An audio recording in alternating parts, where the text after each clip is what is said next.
வணக்கம். இன்னைக்கு gold, silver, crude oil and DX உடைய டெக்னிக்கல் அனாலிசிஸ் பார்க்கலாம். இந்த வீடியோக்குள்ள போறதுக்கு முன்னாடி இந்த தளத்தை சப்ஸ்கிரைப் பண்ணாம இருந்தீங்கன்னா சப்ஸ்கிரைப் பண்ணீங்க. கூடவே பெல் ஐக்கானை கிளிக் பண்ணீங்க. அப்பதான் நாங்கள் வீடியோஸ் போட்டோன்னே நோட்டிஃபிகேஷன் வரும். நாளை மதியம் 3 மணிக்கு நமக்கு பார்த்தீங்கன்னா லைவ் டிஸ்கஷன் மீட் இருக்கு. 117வது வாரம் நடக்க போகுது. ஸோ இதில் நீங்கள் கலந்துக்கிட்டு உங்களுடைய டெக்னிக்கல் டவுட்ஸை கேளுங்க. அங்கே கொஞ்சம் டீட்டெயில்டாக உங்களுக்கு என்னென்ன டவுட்ஸ் இருக்கோ அதை பற்றி நம்ம அங்கே டிஸ்கஷன் பண்ணலாம். மதியம் 3 மணிக்கு இதே சேனலில் நமக்கு நடக்கும். டெலகிராம்லேயும் லிங்க் அனுப்புவோம். ஸோ ஒரு 12 மணிக்கு லிங்க் அனுப்புவோம். நீங்கள் ஜாயின் பண்ணணும்னு நினச்சா ஜாயின் பண்ணிக்கலாம். ஸோ ஃபர்ஸ்ட் இன்னைக்கு மார்க்கெட்டுடைய நியூஸஸ் அப்படின்னு நம்ம பார்க்கும்போது இன்னைக்கு நமக்கு ஐஎஸ்எம் மேனுஃபேக்சரிங் பிஎம்ஐ இருக்கு. ஃபைனல் மேனுஃபேக்சரிங் இது ப்ளஸ் ஆர் நெகட்டிவ் ரெண்டுமே மாற்றி மாற்றி வரும். இந்த ஜாப் ஓப்பனிங் தான் நம்ம பார்க்கணும். ஸோ ஜாப் ஓப்பனிங் வந்து நமக்கு வந்து பாசிட்டிவ்ல வருதா, அதிகமாக பாசிட்டிவ்ல வருதா இல்லை குறைவாக வருதா அப்படிங்கிறத பார்க்கணும். ஸோ நெகட்டிவாக வந்ததுன்னா நான் ஃபார்ம் பேரோலில் இது நல்ல ஒரு இம்பேக்டை நமக்கு கொடுக்கும். ஸோ ஃப்ரைடே இருக்கக்கூடிய நான் ஃபார்ம் பேரோலுக்கான ஒரு முக்கியமான டேட்டா அப்படிங்கிறது இந்த ஜாப் ஓப்பனிங்காக நமக்கு இருக்கும். ஸோ இது 7:30 மணிக்கு தான் நமக்கு வரும், 6 மணிக்கு வராது, 7:30 மணிக்கு தான் வரும்.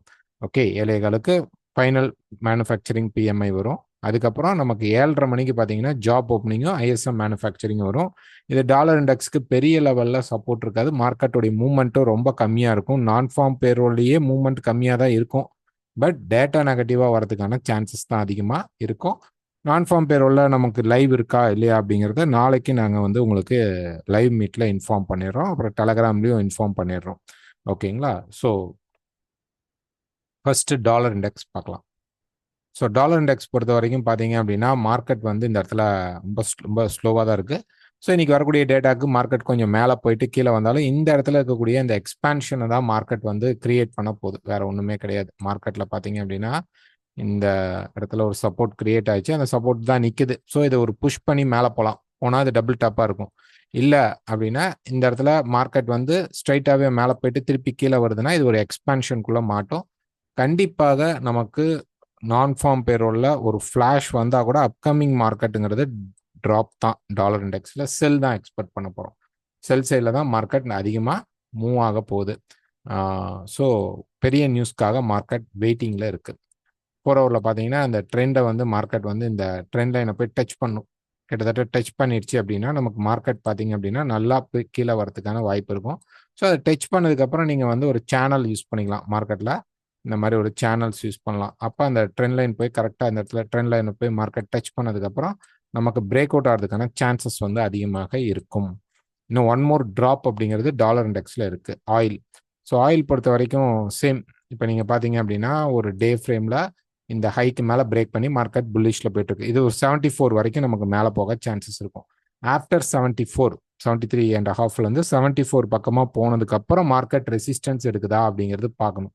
ஏன்னா நம்ம வந்து வீக்ல ஆல்ரெடி சொல்லியிருக்கிறோம், வீக்ல இது வந்து ஒரு மேஜரான இது ஒரு சப்போர்ட் லெவல், இந்த இடத்துல இது ஒரு ரெசிஸ்டன்ஸ் லெவல். ஸோ இப்போ மார்க்கெட் மேலே போகும்போது இந்த ரெசிஸ்டன்ஸ் பாயிண்ட்டை மார்க்கெட் மீட் பண்ணும்போது திருப்பி கீழே வரலாம், அல்லது இதுக்கப்புறம் பிரேக் ஆனால் மட்டும்தான் ட்ரெண்டிங் அப்படிங்கிறது கிடைக்கும். ஸோ இது வந்து ஒரு ரேஞ்சுக்குள்ள நமக்கு இப்போ சப்போர்ட்ல இருக்கிறதுனால இங்கேருந்து மார்க்கெட் பையிங் அப்படிங்கிறது இருக்கு. ஒரு கிளியரான ட்ரெண்டிங் ஃபேஸ்க்குள்ள மார்க்கெட் வரல ஆயில் பொறுத்த வரைக்கும். ஸோ நம்ம வந்து வெயிட் பண்ணி எடுக்கிறது பெஸ்ட்டு. பை போகிறவங்க போகலாம். இப்போ மார்க்கெட் வந்து நின்னதுக்கப்புறம் இந்த ரெசிஸ்டன்ஸை மீட் பண்ணதுக்கப்புறம் என்ன ஆகும்னா லைட்டாக கீழே வரும். கீழே வந்துட்டு திருப்பி பை ஆனால், ஓகே, இந்த ஏரியாவில் பை ஆனால் திருப்பி பை கிடச்சிதுன்னா நீங்கள் ஸ்டாப் லாஸ் வச்சுடுங்க. ஒரு 74க்குள்ளே மேக்ஸிமம் புக்கிங்கை ஸ்டார்ட் பண்ணிடுங்க. ஆஃப்டர் 74, 75 வரைக்கும் கூட போகும். போனதுக்கப்புறம் மார்க்கெட் திருப்பி ஒரு கரெக்ஷன் கொடுக்கும். அப்போ தான் தெரியும் அந்த இடத்துல மார்க்கெட் நல்லா செல்லுக்கு வரப்போகிறானா இல்லை வந்து ட்ரெண்டிங் ஃபேஸ்க்குள்ளேயே போக போகிறானா அப்படிங்கிறது. தற்சமயம் வரைக்கும் மார்க்கெட்டில் பை தான் ட்ரை பண்ணும், செல் ட்ரை பண்ண கூடாது. ஒரு நல்ல ஸ்ட்ராங் என்கல்ஃப் மார்க்கெட்டில் ஃபார்ம் ஆகிடுது. அதனால் ஷார்ட்டாக மார்க்கெட் கீழே வரும்போது திருப்பி மார்க்கெட் புஷ் பண்ணி மேலே போகிறதுக்கான சான்சஸ் வந்து அதிகமாக இருக்கும். Next silver. ஸோ சில்வர் பொறுத்த வரைக்கும் பார்த்தீங்கன்னா அந்த மந்த் உடைய ஒரு முக்கியமான ரெசிஸ்டன்ஸ் ஏரியாலாம் மார்க்கெட் இருக்கு. இந்த ரெண்டு இடம் தான் அந்த மந்தோடைய ரெசிஸ்டன்ஸ் ஏரியா. இதுக்கும் இருக்கிறது தான் ரெசிஸ்டன்ஸ் ஏரியா. ஓகேங்களா? இப்போ இந்த டாப் ரெசிஸ்டன்ஸை ஏற்கனவே டச் பண்ணனால மார்க்கெட் கீழே வந்தது. இப்போ 2வது முறை மார்க்கெட் போய் அங்கே பக்கத்தில் நிற்குது. ஸோ இங்கேருந்து ஒரு ஷார்ட் டேர்ம் கரெக்ஷன் வரலாமானா சான்சஸ் இருக்கு. அது மட்டும் இல்லை, நமக்கு இந்த இடத்துல பார்த்தீங்க அப்படின்னா மார்க்கெட் வந்து இந்த மாதிரி ஒரு வெஜ்ஜஸ் மாதிரியும் கிரியேட் ஆயிட்டு இருக்கு. ஓகேங்களா? ஸோ அட்லீஸ்ட் அந்த வெஜ்ஜஸ் உடைய பாட்டம் சப்போர்ட் வரைக்குமாவது மார்க்கெட் வரும். வந்துட்டு திருப்பி புஷ் பண்ணலாம், அல்லது அதுக்கப்புறம் பிரேக் அவுட் அப்படிங்கிறது நமக்கு கிடைக்கிறதுக்கு சான்சஸ் வந்து இருக்கும். ஓகேங்களா? ஸோ இந்த இடத்துல இப்போ வந்து நம்ம வந்து ஒரு ரெசிஸ்டன்ஸ் ஏரியாவில் இருக்கோம் அப்படிங்கிறது கிளியராக தெரியுது.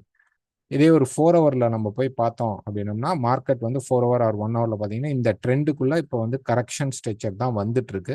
மேலே போகலாம், மேலே ரெசிஸ்டன்ஸ் வரைக்கும் போயிட்டு அரௌண்ட் திஸ் ஏரியா 34.25 அந்த மாதிரி ஏரியாவில் மார்க்கெட் வந்து ஒரு ரெசிஸ்டன்ஸ் கிடைத்தால் மட்டும், ஓகே, ரெசிஸ்டன்ஸ் கிடைத்தால் மட்டும் செல் ட்ரை பண்ணலாம்.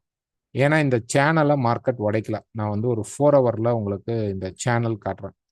ஓகே, மார்க்கெட்டில் இந்த 4 ஹவர் சேனலை மார்க்கெட் வந்து பிரேக் அவுட் பண்ணல. இந்த சேனலை ப்ரைஸ் வந்து பிரேக் அவுட் பண்ணல, சப்போர்ட் தான் தொட்டு நின்றுட்டு இருக்கான். ஓகே, அதனால இங்க போயிட்டு நமக்கு ஒரு ரெசிஸ்டன்ஸ் இருக்கிறனால இந்த இடத்துல ஏதாவது கிடைத்தால் நம்ம ஒரு செல் ட்ரை பண்ணலாம். அது இந்த பிரேக் பண்ணி ஈக்குவல் சப்போர்ட் வரைக்கும் வந்துட்டு அதுக்கப்புறம் மார்க்கெட் புஷ் பண்ணும். அது அடுத்த கதை.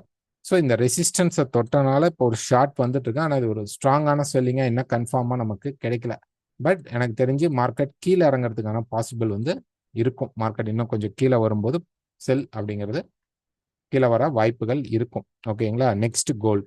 ஸோ கோல்டு பார்த்தீங்கன்னா கோல்டுமே அதே மாதிரி தான் கொஞ்சம் கம்ப்ரஸ்டாக இருந்த மாற்றம் இப்போ ஈக்குவல் சேனல் போட்டோம்னா அந்த ஈக்குவலான சேனலில் நமக்கு வந்து இப்போ ஆல்மோஸ்ட் ரெசிஸ்டன்ஸ் இருக்கும். இன்னும் கொஞ்சம் கூட மேலே போகலாம், அவ்வளோதான். இப்போ நம்ம ஒரு 1 ஹவர் ஃப்ரேம் எடுத்துக்கிட்டோம் அப்படின்னோம்னா, நேற்று கூட இன்ஃபார்ம் பண்ணியிருந்தோம் நம்மளுடைய ஸ்டூடெண்ட்ஸ் அண்டு அக்கௌண்ட் ஹோல்டர்ஸ் குரூப்பில். இங்கே 104க்கு கீழே மார்க்கெட் உடைச்சி நின்றுட்டா நம்ம ஒரு கரெக்ஷனில் செல் பண்ணலான்ட்டு. பட் அது ஃப்ளாஷாக வந்துச்சு. வந்துட்டு இந்த ரெசிஸ்டன்ஸை வந்து மார்க்கெட் பக்கமாக வந்து சப்போர்ட் எடுத்துகிட்டு போயிட்டான். ஸோ இப்போ வந்து இது வந்து பை ஜோனாக நம்ம கன்சிடர் பண்ணிக்குவோம். இந்த சேனலில் வந்து இந்த ஹாஃப் மேக்கு மேலே இருக்கிறது வந்து பை ஏரியாவும், கீழே இருக்கிறது வந்து ஒரு செல் கரெக்ஷன் மாதிரி வந்துட்டு சப்போர்ட்டை தேடுற இடமா இருக்கும். ஸோ இப்போ ப்ரைஸ் பார்த்தீங்க அப்படின்னா, இப்போ மேலே போயிட்டு இருக்கிற மார்க்கெட் இந்த இடத்தில் செல் கிடைத்தால் செல் ட்ரை பண்ணுவோம்.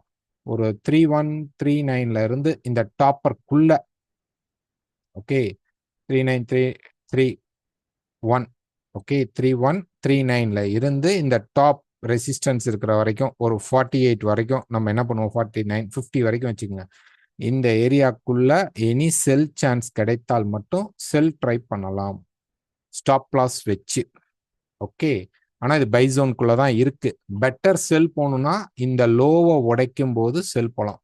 அப்ப பெருசா செல் வருமானா இன்னும் அதுக்கெல்லாம் மார்க்கெட் ஆக்டிவேட் ஆகல. ஏன்னா இது வந்து பை சேனல்ல தான் இப்போ மார்க்கெட் இருக்கு. ஸோ இந்த இடத்துல உடைத்தால் நமக்கு 3100 அப்படிங்கிற இந்த சப்போர்ட் லெவலுக்கு மார்க்கெட் வந்து நின்றும். ஓகேங்களா? ஒரே நிமிஷம். ஓகே, 3100 அப்படிங்கிற சப்போர்ட் லெவலுக்கு மார்க்கெட் வந்துட்டு திருப்பி பை ஆயிடும். ஸோ இது இங்கே தான் சான்சஸ் வந்து ரொம்ப அதிகமாக இருக்கும். இதை உடைக்கும் பட்சத்தில் தான், ஓகேங்களா, கிட்டத்தட்ட 60, இந்த 60யை பிரேக் பண்ணும் பொழுது தான் நம்ம கரெக்ஷனுக்குள்ள வருவோம். அது வரைக்கும் இப்போ நடக்கிறது ஒரு ஷார்ட் டேர்ம் செல்லிங். இப்போ இங்கே செல் எடுக்கிறேன்னு சொல்றது வந்து ஷார்ட் டேர்ம் செல். இப்போ நம்ம சொல்றோம், பட் ப்ரைஸ் வந்து மேலே போயிடுச்சு, திருப்பி கீழே வந்தாலும் இங்கேயும் நம்ம செல் தான் ட்ரை பண்ணுவோம். இவன் இந்த சப்போர்ட்டுக்கு வரணும், வரும்போது தான் நமக்கு லாங் பை அப்படிங்கிறது இருக்கும். இங்க வந்து பை தான் ட்ரை பண்ணும். ஸோ 3100 அப்படிங்கிற லெவல் சப்போர்ட் லெவல், 3060 அப்படிங்கிறது தான் நமக்கு கரெக்ஷன் என்ட்ரிக்கான இடம். இதுவும் ஃபிளாஷ் ஆகிட்டு போகலாம். ஸோ இங்க எப்படி பிரேக் ஆகுதுங்கிறது அடுத்தது பார்ப்போம். ஸோ ஃபர்ஸ்ட் பார்க்கலாம், இந்த இடத்துல நமக்கு செல் கிடைத்தால் செல் எடுக்கலாம், ஸ்டாப் லாஸை டாப்ல வச்சுக்கிட்டு. இந்த ஹையை ஒரு முறை பிரீச் பண்ணிட்டு செல் கிடைச்சாலும் செல் தான் எடுக்கணும், ஸ்டாப் லாஸ் வச்சு. இது பை ஜோனாக இருந்தாலும் இங்க இருந்து மார்க்கெட் இந்த சப்போர்ட்டுக்கு வரும்போது தான் திருப்பி இது பெரிய ரேலி ஆகுறதுனா வாய்ப்புகள் இருக்கும். ஓகே, ட்ரெண்ட் பை தான். ஸோ இப்போ எடுக்கிறது ரிஸ்கி செல் தான், இங்க எடுக்கிறது திருப்பி ட்ரெண்டிங் பையாக இருக்கும். ஸோ நாளைக்கு லைவ் டிஸ்கஷன்ல நம்ம வந்து இன்னும் கொஞ்சம் டீட்டெயில்டா பார்ப்போம். அதுக்குள்ள மார்க்கெட் இந்த சேனலை விட்டு வெளியிலையோ அல்லது இந்த சேனலுக்குள்ளேயே இருக்கிற பைல இருந்து செல்குள்ள ஷிஃப்ட் ஆகுறானா அப்படிங்கிறதையும் நம்ம பார்க்கலாம்.